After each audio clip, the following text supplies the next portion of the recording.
Is this the one and only, the Alaskan Cowboy, Mr. Doug Briney? This is me. Doug, how you doing? Welcome back to Totally Driven Radio. Well, hey, I appreciate it. It's good to be back. I'm out running around right now. My boys just got done with state wrestling. They went and observed their wrestling mates, and so I just running over and picking them up from school. Look at that, doing the dad thing, huh? That's exactly right. Well, you know, it's been almost a year, pretty close to a year since the last time we talked to you, and it seems like a lot has happened in that year. A lot has happened in this past year. It's been a busy one. In January 2013, we signed with Tape Music Group. I flew down to Oklahoma, to Mustang, Oklahoma, and recorded in May for the brand new project, Super Country Cowboy. I got back to Alaska towards the end of May, and we started packing everything and selling everything and cleaning everything and getting things ready to leave. And we left out of Alaska June 17th was the date, and we moved down to Tennessee, and it's been a whirlwind. Yeah, I mean, that's huge. I mean, technically, can we still call you the Alaskan Cowboy? you know, I still kind of home for us. We are enjoying Tennessee and enjoying the change, but you know, there's still a part of me that is up there, about 4,000, a little over 4,000 miles away. Now, when I was reading that and I saw that, the first thing I thought to myself was, that had to be a scary situation, not only for you, but your whole family. You know, I don't know if scary is the right word, but, you know, it was definitely an adventure. I mean, we packed up everything and, like I said, sold everything that we had that wouldn't fit in the trailer, and packed up and headed out. The boys had a great time. In Alaska, you're allowed to have your driver's permit whenever you're 14, and they had just turned 14 in April, so they were they helped with the drive all the way down, nice.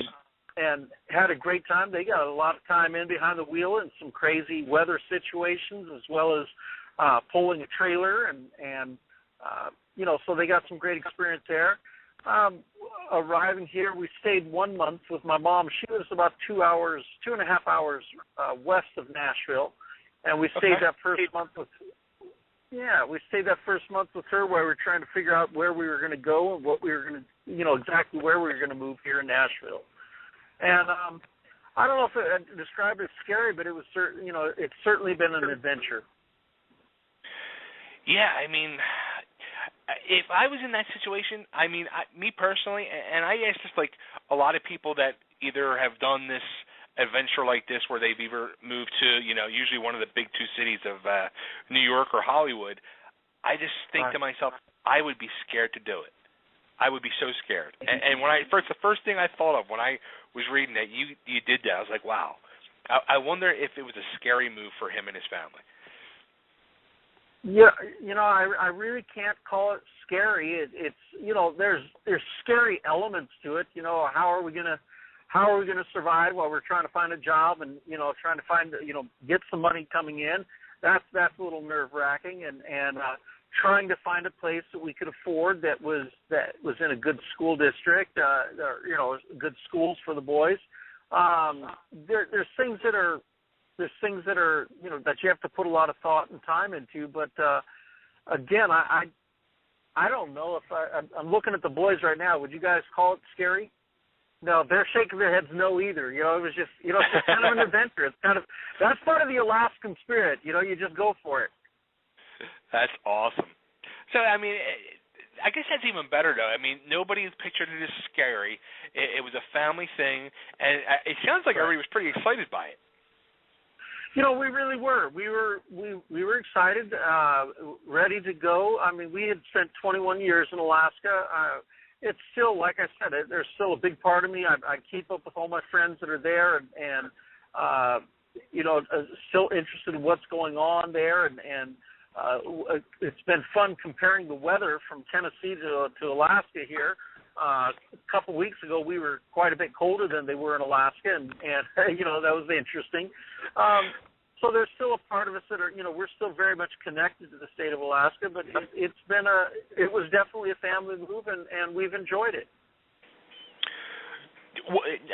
How long of a time to make that decision did it take between you and your family to sit and discuss that? Was it something where it was like, you know what, okay, we're going to do it, or was it like a long months long discussion? Yeah. Yes, both of those really. I did the motorcycle tour from Alaska down to California and back. Okay. And I did that summer a year ago. A year and a half ago, I guess now. And it was the first time in the 20 years that we had lived there at that point that I ever said, you know what, I think I'm ready to get out of the state. And so we started thinking about it and started talking about it back in September, but we had not made a commitment to anywhere or anything. We didn't really know where or why, but we just started thinking, maybe it's time. I fought it. I really did. I fought it. I didn't want to leave, but at the same time, we were ready. We were ready to leave. And right. I guess the aha moment for me again, pastoring the church here. I love the church and the people that were there, and we were. When I was down in May, I flew down, like I said, to Mustang, Oklahoma City, and then I was up in Mustang recording the project. And it was during that week I was just kept fighting with it. I really did. I kept fighting with it. I don't want to leave. But I think this is probably the right thing to do. And I finally just, for me, I prayed and I said, God, if this is what you want, I'll do it. And there was just a real, for lack of a better word, there was some real peace that's what we need to do. And it was interesting when I got home, and my wife had the same thing. She felt she had just kind of said, okay, God, if that's what we want, let's go.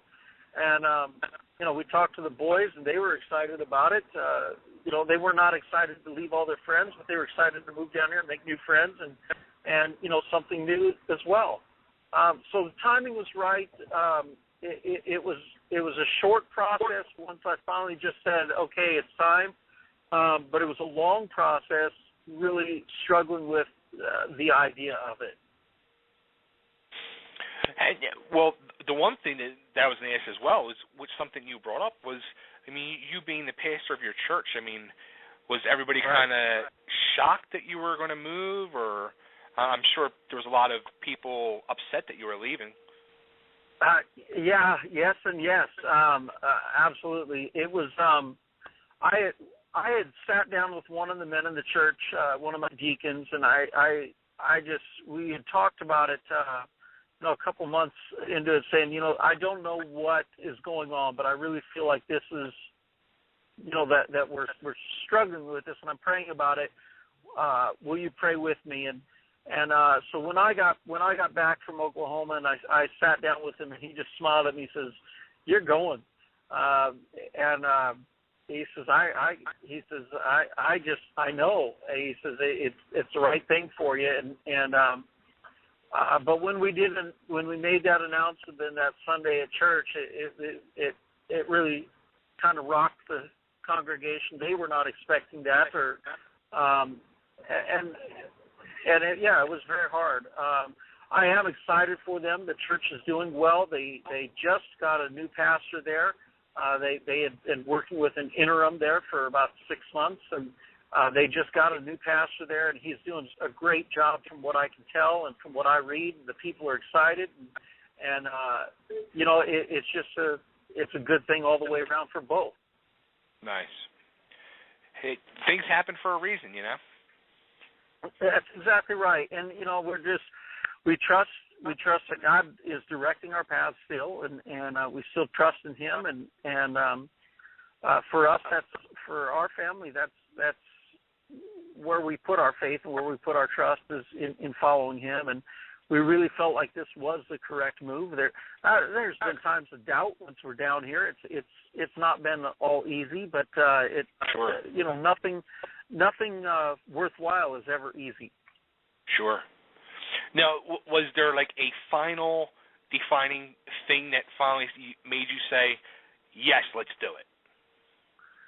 Like I said, I really was struggling with it, and when I was down there in Oklahoma, I just kept struggling with it. I finally just said, okay, God, if this is what you want, I'll do it. And I just, as soon as I said that, it was like an absolute, the only word I can give you is peace. I just felt absolutely at ease, absolutely at peace with, yep, this is what we need to do.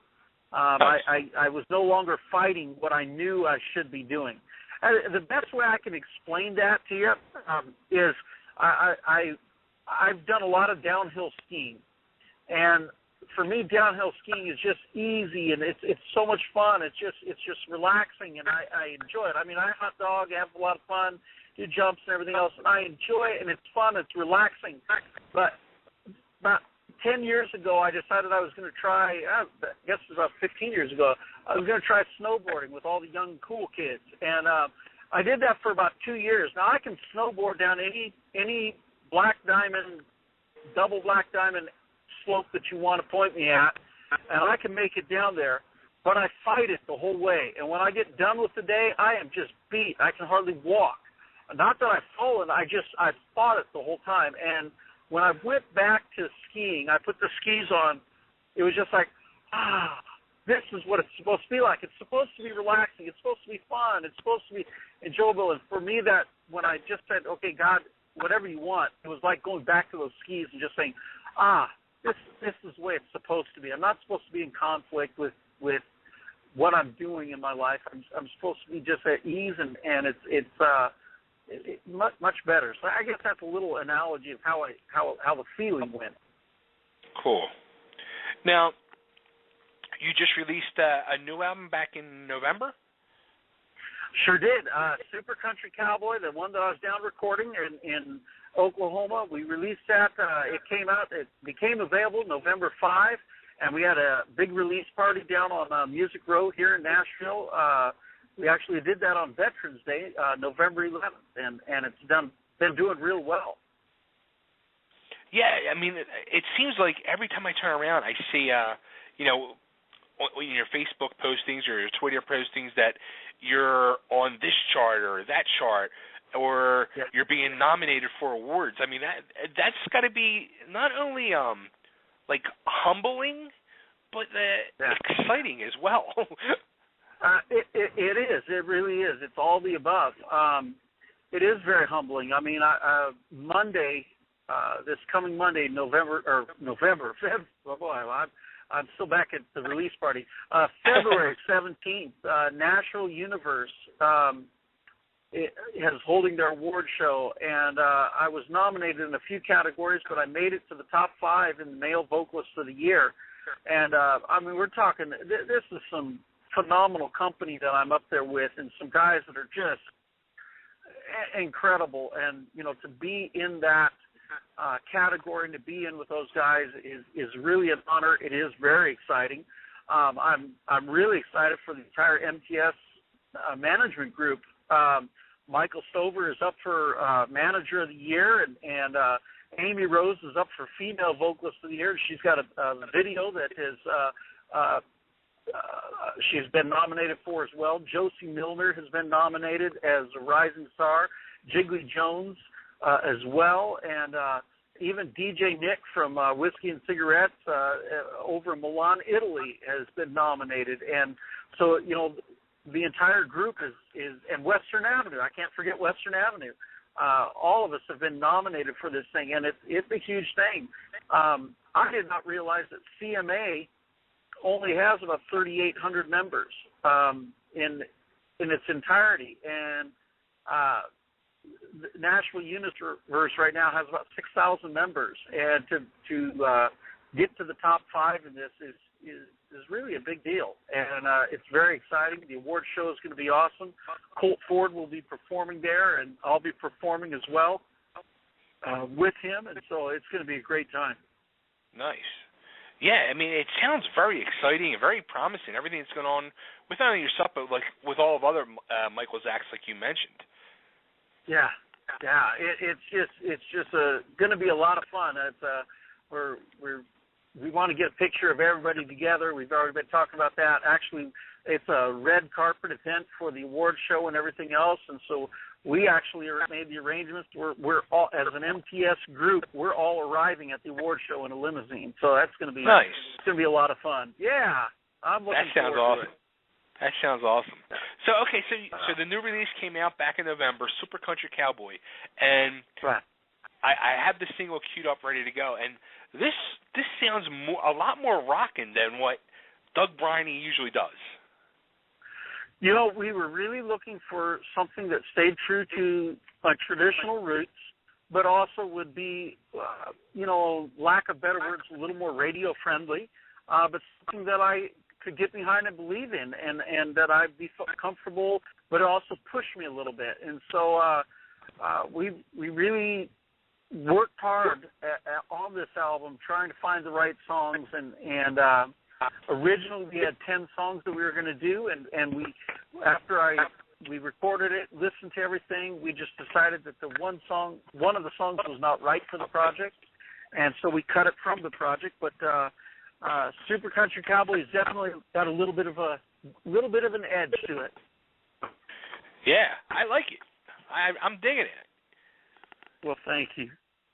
All right, let's play that, and we'll come back and talk some more with you, and more Nashville, and get everything out there for everybody to make sure they know where to find you. So let's check it. Is this the actual single of the album? It sure is. This is a single, Super Country Cowboy. This is a single that we have out right now from the album. It's also the title track of the album. Nice. There you go. All right, everybody, crank this up because this tune rocks. Doug Briney, Super Country Cowboy. All right, everybody, there he is, Doug Briney with Super Country Cowboy. That tune does rock, Doug. Well, thank you. We're really happy with it, and happy with the way it came out, and very happy with the reception that people are giving to it. That's awesome. So now that you're in Nashville, are you performing a lot more shows, or? Oh yeah, performing quite a bit more on a regular basis. I did a lot while we were in Alaska. I mean, but it was just limited. Here, there's so much more diversity of different places to perform, and then the level of musicianship, people that I get to play with, is just phenomenal, and it's a totally different experience. Yeah, it seems like, actually, it was last week we had one of Michael's other acts, Marshall Dane, on, and we were talking about his experience when he went to Nashville. And I was saying to him, it seems like Nashville has truly become like the Mecca center of music, where it's not even just limited to the country genre anymore. It's all genres of music. It seems like musicians flock there to... Well, when you look at Warner is here, Sony is here. The biggest labels are all here, and then you've got every genre represented here. But the only one that I haven't seen in any place is hip hop. But everything else is represented. That's surprising. And I'm sure it's here. I just haven't sought that one out. I just haven't sought it out much, but I'm sure it's here as well. But it really is, and the level of musicianship is just phenomenal. I mean, I got to play Monday night. I played down at off of Music Row, off of Demonbreun at Nashville South Bar and Grill, and the steel player that was in there just got he plays with Carrie Underwood. Yeah, I mean, he's Carrie Underwood's steel player. The fiddle player is a guy by the name of Ben Probus. I mean, this guy is incredible. And to be able to play and have these guys playing with you while you're performing is it's unreal. Yeah, that's pretty awesome. Yeah, I picture like the average person in Nashville, the average musician in Nashville, is just like from the time they wake up, they're writing music, working on music with other musicians, and then at nighttime it's like, all right, well, what clubs are we going to go to and just perform? I'm sure there's a lot of people that are that way.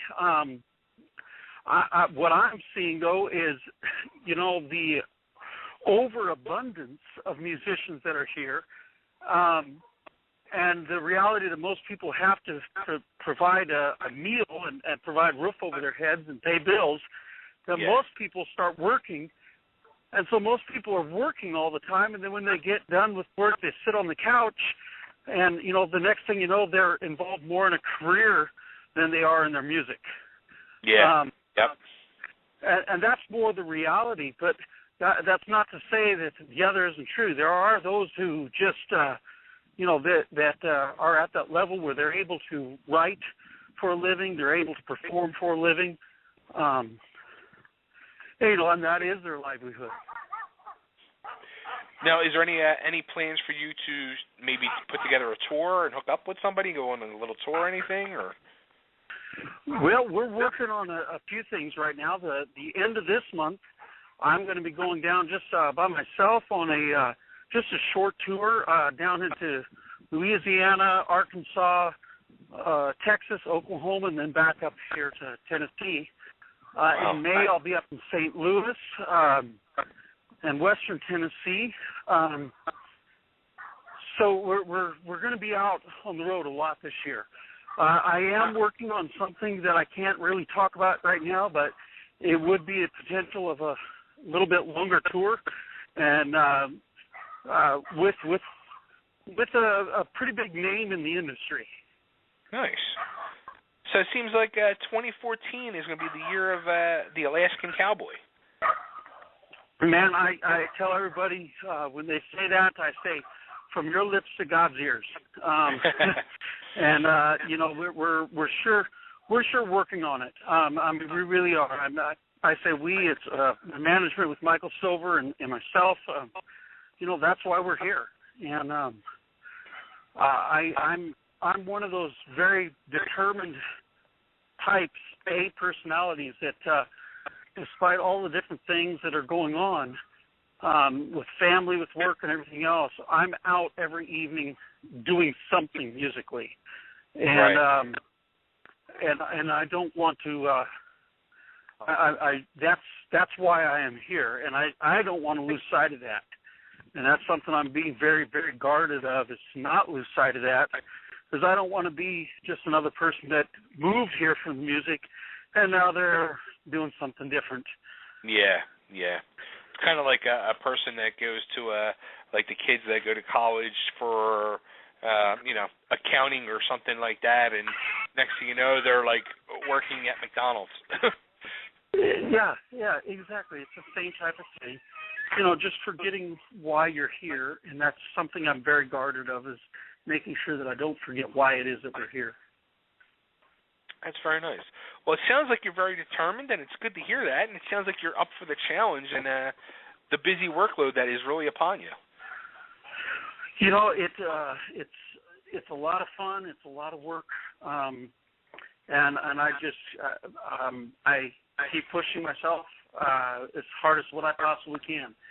I manage a coffee shop in the morning. I get there at about 5:30 every morning. Wow. Get off at 2 and generally try to run around, do something with the boys in the afternoon. This wrestling season just wrapping up. I've been very involved with that, but after I pick them up, then I'm going out playing music someplace, and or writing with someone, or organizing music nights, and all those things. So yeah, I usually get in about 11:30. And try to get to bed before 1 o'clock in the morning and start all over again. Well, you better get some rest there, because it sounds like you're going to be a busy bee this year. Yeah, I was joking with Michael Stover the other day. I was talking with the manager the other day. I was joking with him and saying, I cannot wait to go on tour to get some rest. To get some rest. It's sad whenever the tour when the tour is driving looks pretty good and the rigors of the road look pretty good compared to everyday life.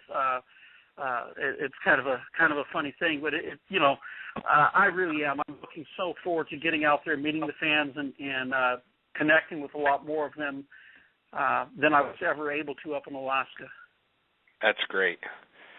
Well, we wish you continued success, and we'll keep supporting you, and we're behind you, and you are truly becoming the definition of totally driven. Well, hey, I appreciate that, and again, thank you to the fans that have been supportive. And if folks don't know how to find my music or have not seen it or have not heard it, want to direct them over to DougBriney.com and invite them to take a listen there. They can purchase the CDs, the first album as well as the second album there, and just really appreciate all the support. That's awesome. Doug, thank you again. Go write some good music tonight, play some good music, and get a good night's sleep, too. All right, I'm going to try. Thanks, Doug. We look forward to hearing some more big news from you this year, so let us know when you can make that big announcement. I will do that. Thank you very much. Thank you. Have a great night. You too. Bye. All right, everybody, there he is, the Alaskan Cowboy. I guess now we should say the Nashville Cowboy, the one and only Mr. Doug Briney. Very happy for Doug. A lot of big things happening for him. He sounds very, very excited, and I don't blame him. He's got a lot of good stuff going on. And that song, Super Country Cowboy, good stuff. So go check him out. You can find him on Facebook, Doug Briney. You can also find him on Twitter, @Doug Briney, and you can just check out his website, DougBriney.com, where you can purchase his CDs and the other things he's got for sale. Well, there you go, everybody.